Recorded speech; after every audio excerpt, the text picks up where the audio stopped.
नमस्कार मंडळी. युगे युगे कलियुगे ह्या चॅनलवर आज विशेष एक भाग टाका असा वाटला.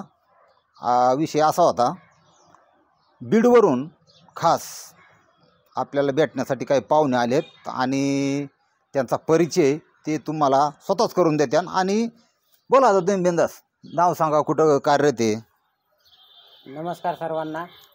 मी राजीव रामकृष्ण हजारे, राहणार लोखंडी सर्व, तालुका अंबाजोगाई, जिल्हा बीड, आणि सध्या कार्यरत प्राथमिक आरोग्य केंद्र उजनी या ठिकाणी प्राथमिक आरोग्य केंद्र उजनीला आरोग्य सहाय्यक म्हणून आहे. आणि रमेश शेलार पाटील यांचं कार्य इतकं चांगलं आहे की त्यांचा आवर्जून मी या ठिकाणी सत्कार करण्यासाठी आलेलो आहे. ते बरंचसं असं समाज प्रबोधन आणि क्राईम घडू नये म्हणून ते खूप चांगलं सुंदर कार्य करतात. म्हणून आज खास त्यांना भेटण्यासाठी मी आलेलो आहे. त्यांचं सुंदर कार्य आहे, त्यांना आरोग्य लाभो अशी मी ईश्वरचरणी प्रार्थना करतो. जय महाराष्ट्र. घे सत्कार. आता कसं होतं, हे अर्धे हळकुंड आणि पिवळं होणं मला लय आवडत नाही, पण इतक्या लांबून माणूस आल्या म्हणलं त्यांची इच्छा पूर्ण कर माझं काम आहे. आणि तुमच्या सगळ्याच्या वतीने मी तो सत्कार स्वीकारतो.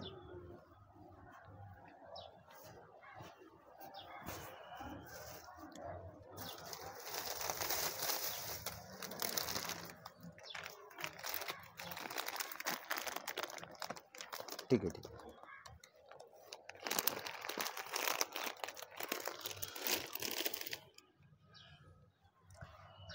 आता मंडळी, तुम्हाला खरं सांगू का, ही जी महाराष्ट्रातील लोकांचं जे प्रेम आहे आपल्या सगळ्यांचं, मला इतक्या सर्वसामान्य माणसाला इतक्या वरपर्यंत नेण्याचं काम तुम्ही केलं.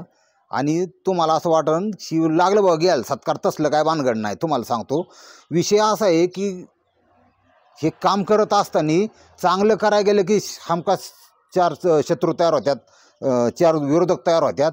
तसाच प्रकार झाला. अक्षरशः त्याचा परिचय रात्रीच येऊन गेला. मला 30 मिनिटाचा भाग बनवला होता, कापावा लागला. आचारसंहिता चालू आहे. काय केलं तुम्हाला तर माहिती आहे सगळा विषय. या आपली जी जमात आहे ना महाराष्ट्रातली, यांचा कार्यक्रम राबवला होता मी. आणि तो कार्यक्रम राबवत असताना ते मग थोडंसं काही गोष्टी न सांगितलेल्या बऱ्या. मग शासनाचं पण ऐकावं लागतं, प्रशासनाचं पण ऐकावं लागतं. आणि आपलं जे काम चालले हे चालूच राहणार आहे. आणि आता हजारे साहेब आले, असे शेकडो लोक, तुम्ही सगळ्यांचं सहकार्य असलं, आपण काय करू, थोडं गणिकाव्याचा वापर करून एकाचा कार्यक्रम राबवू पद्धतशीर. सगळे एकदम नको पकडायला. सकाळच्या एपिसोडच्या बाबतीत बोलतोय मी. आणि ह्यांचा बी थोडा किरकोळ प्रॉब्लेम होता, ते बी आपण सॉल्व करण्याचा 100% प्रयत्न करू. आणि तुम्हाला सुद्धा आता आज सुखासुखी एकदम घरी जायचं, लय कुठं ना काम करायचं नाही अजिबात कुठं. आलं लक्षात. आता ही सुद्धा आपली जवळची माणसं आहेत आणि लांबचा रस्ता आहे, बाकी काय नाही. सर 200 किलोमीटर असं का. आणि पाटील पण बरोबर आहेत. नाव सांगा ना तुमचं. अंकुश कवडे पाटील आहेत, ते पण बरोबर आहेत. त्यांचे एकाला दोघं आहे, त्यामुळे काय अडचण नाही. 4 चाकी गाडी आहे त्यांची, स्वतःची डिझायर, काही आरामात जातील, काही विषय नाही.